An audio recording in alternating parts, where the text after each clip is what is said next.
去年在哈佛都见过大家了，去年吹的牛，幸好都实现了，所以桑尼跟我说，你今年再给你20分钟吹牛。那今天就让我放开吹，希望明年也能实现。如果我今天吹的牛，明年都实现了，那么明年这个电影节我会多赞助超过今年的1个0。谢谢大家。所以在此我先预祝明年的第4届的电影节一定会越来越好，因为毕竟已经多掏了1个0了，所以明年一定会好的，对不对？我今天给大家讲的这个就叫北美短剧的昨天、今天和明天。大家帮我翻个页，下一页。对，我第一个 topic 是市场到底怎么样？是不是像大家说的有中国男子在北美抄作业年赚数千万？他把这个数还具体到了7000万美金。我觉得这个北美这个抄作业这个事是真的，但这个7000万美金这个数不准确。其实随着时间的过去，这个7000万不断会变高，现在其实已经破亿了。但是这破亿是别人破亿了，不是我破亿了，我没有赚那么多钱，是我们作为养猪的，把猪养得很好，别人卖了1个亿，但养猪的我就赚了个饲料钱。所以大家不能被误导，因为一旦误导太多了，我就要被这个 IRS 盯上，所以我没赚那么多钱。我们看下一页，就是口述无凭，我们看数据，帮忙翻一下下一页。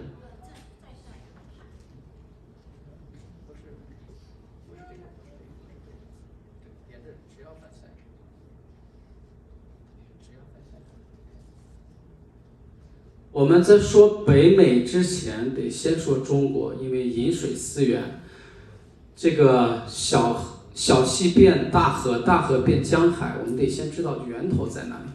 那么北美短剧和全球短剧的发展，但首先的源头就在于中国，是中国人创造了这个行业，引领了这个行业。所以我们先看一下第一组数据，它是无线的，可以拿起来啊。从2020年疫情的第1年，有短剧这个行业以来，2020年的短剧在中国的票房是9亿人民币。2021年、22年、23年、24年，大家可以看到那个数据啊。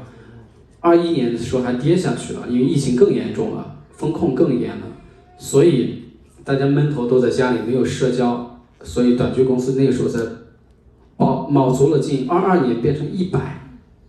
从9到100是10倍的增长，到23年变成370多亿，到24年的时候是500亿。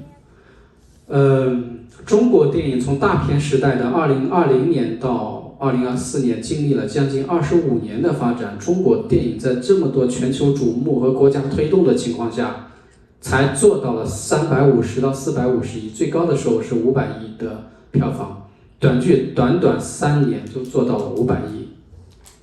所以这是一个全民狂欢、全民娱乐的时代，所以这个就非常重要。仅仅中国用了4年就从0做到了500亿。那我们再翻下一页。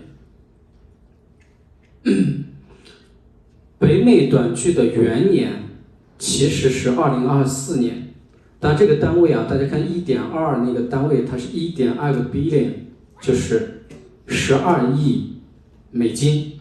这个我们说美国的市场就用美金来代表。大家可以拍照，也回头我会把这份官方的 PPT 分享给组委会，每个人都可以下载。中国花了4年从0到500亿。目前来说，2025年的数据还没到年底，但是官方数据2025年已经破了750亿，因为上半年财报是280亿。如果按这个的话，大概是5年从0到750亿。据预测，中国的短剧市场在成熟的时候，可以到1200到1500亿的一个市场，它超过传统的电视剧、电影和网络娱乐所有视频的发展的时间花了3到5年。甚至占据了中国娱乐业2000亿市场的一个50%的比。大家知道这个有多可怕，对吗？可能没人知道这有多可怕。那我现在来说，在座的所有人每天把时间花在吃饭上的一定是非常的大的一个时间，睡觉上非常大。除了吃饭睡觉，你们大部分时间都花在哪里？都在手机上，对吗？是，不用质疑，回答我是不是？对，因为手机代表着现在这个手机现在已经变成了你的一只手。戴眼镜的小姐姐知道，我早上睡起来第一件事干什么？找眼镜。第二件事情，把我的手装上，滑滑滑。所以手机现在不是手机，它就变成你身体的一个部分，是主动穿戴设备。那北美短剧的过去就是去年，从0到1的时候，它有12亿的票房。我相信北美短剧花4年时间，一定会从0到趋于一个基本正常，所以接下来4年都是风口期。我们跟多个媒体和多个数据公司一起研讨的是，在北美短剧的这个市场里头，2028年这个市场将会达350亿美金，是今天的35倍。它不会花35年，它可能花3年就会变成35倍。所以大家对我上面这2页的数据有没有一个直观的认知？这就是有人炒股票的话，这就是起飞的时间，2025、26到27，因为27已经完成了产业化，所以它必须是1年20倍的递增。往上一页，翻上一页。对，好，中国短剧市场在2020年资本被介入，2023年完成基础的产业化之后，2024年翻倍增长到25年，这是一个所有基础建设一旦完整，一个产业一旦形成的时候，它就会形成了爆发的增长。所以下一页。对，那么美国的短剧的基础建设和爆发增长是在2025到26年，这2年是在一个基础建设增长。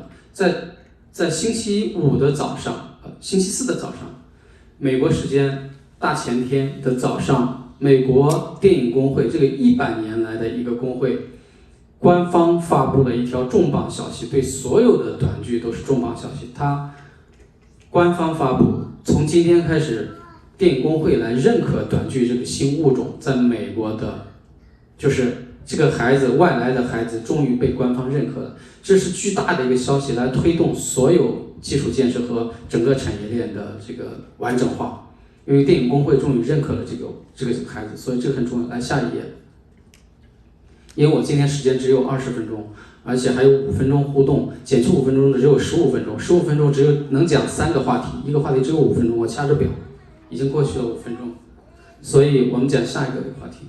如果在座的了解短剧、看短剧，所有人关心的是我的切入点在哪里，我怎么involve这个行业，跟大家一起享受这个行业爆发前期的这个蛋糕，甚至我能进入到这个行业，在这个行业2026年、27年到来的时候，我能在中间有立足之地，这个是非常重要的。你的切入点在哪里？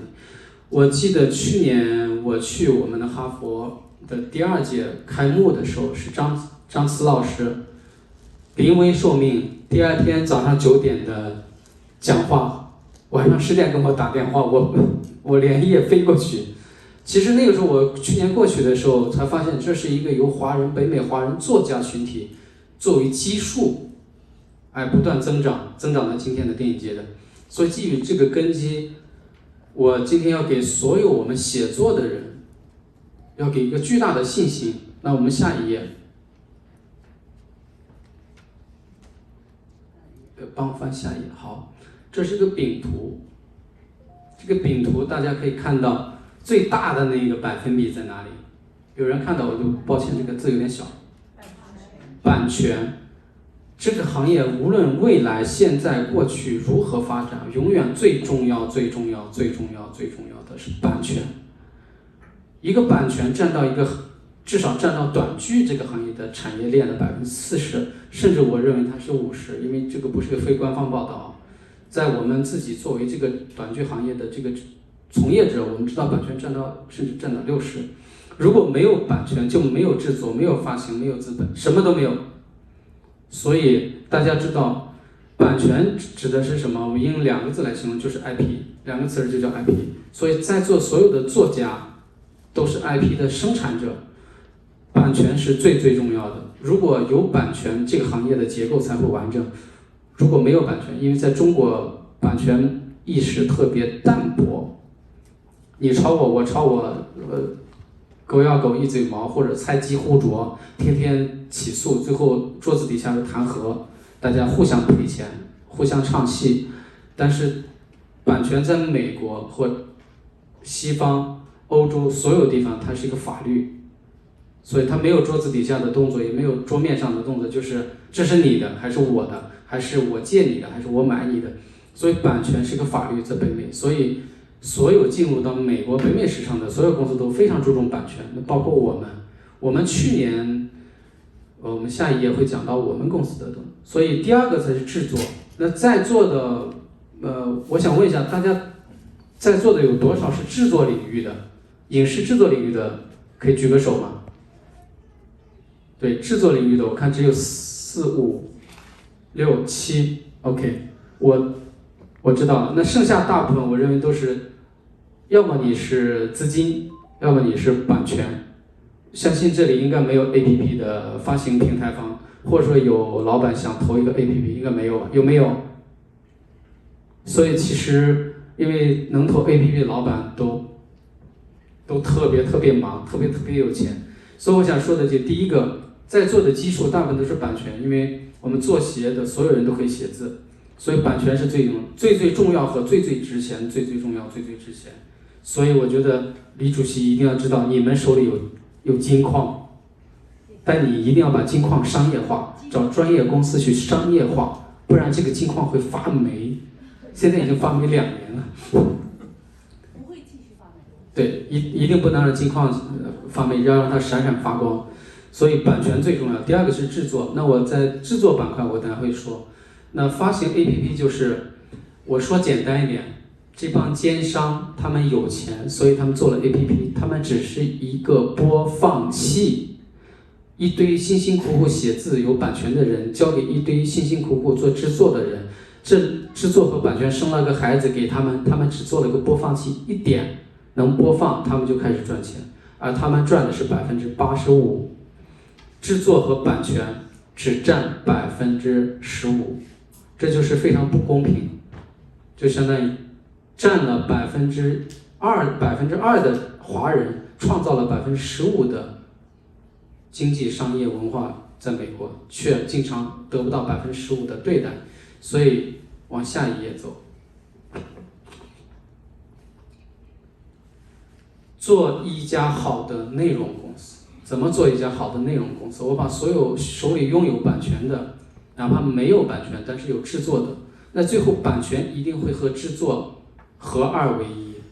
就是如果我有勾豆的钱，我一定会把你们的作协买下来，所有人未来10年产出都买下来，因为制作需要版权，这2个只有合2为1，才能叫称为内容公司，不然只是一个制作公司。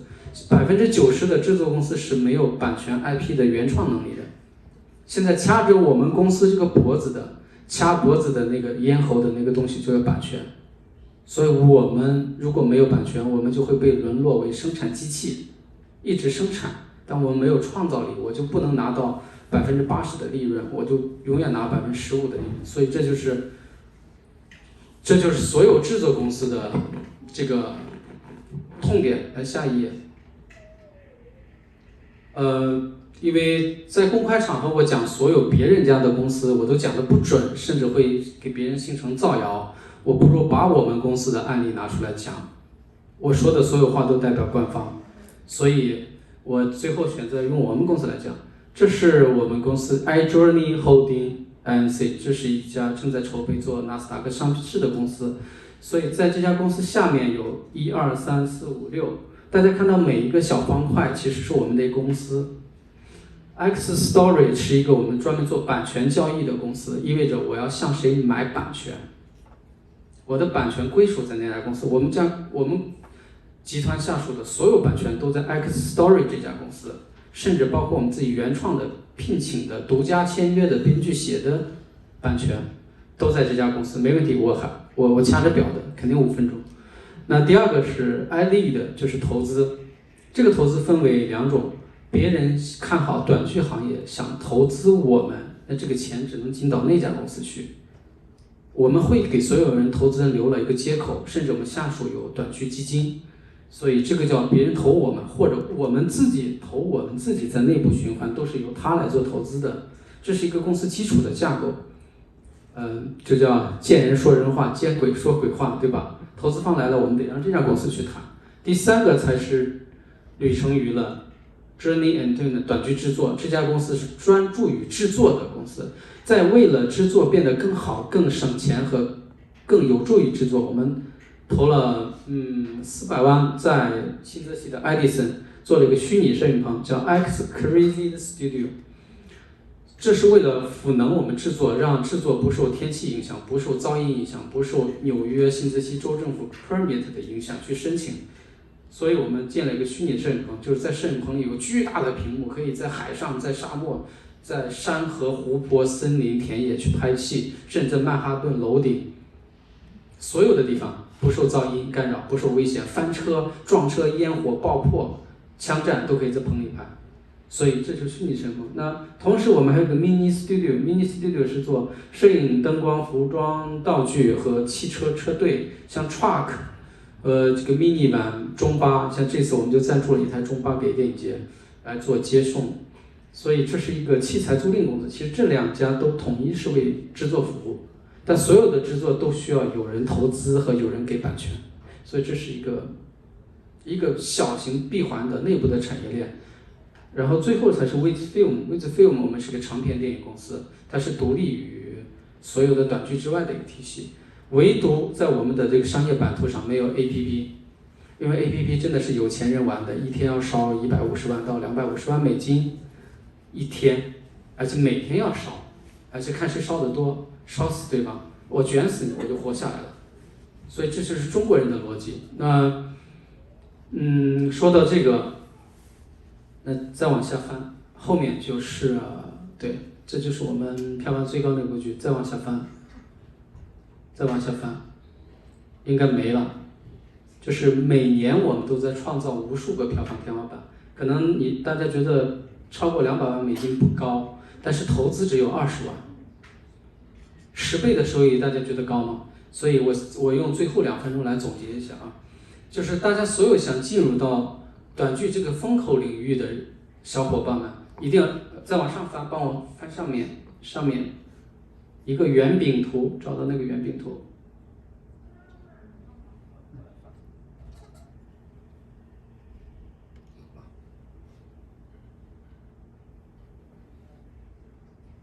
所有人想进入到北美短剧，想蹭这个风口的所有小伙伴对号入座，就是这个饼图。如果你没有版权，你看你有没有制作团队？如果你没有制作团队，你是不是手上有平台方、有投流？如果都没有，你是不是手上有钱？如果这4个有1个，你就可以进入；如果这4个有3个，你就可以去 IPO 了。完全自己4根柱子有3根柱子，你就可以成为一个大公司、超级公司。在这个风口完全到来之前，这个风口会在2028年底到29年关闭。我用一个跳水效应来结束我今天的谈话。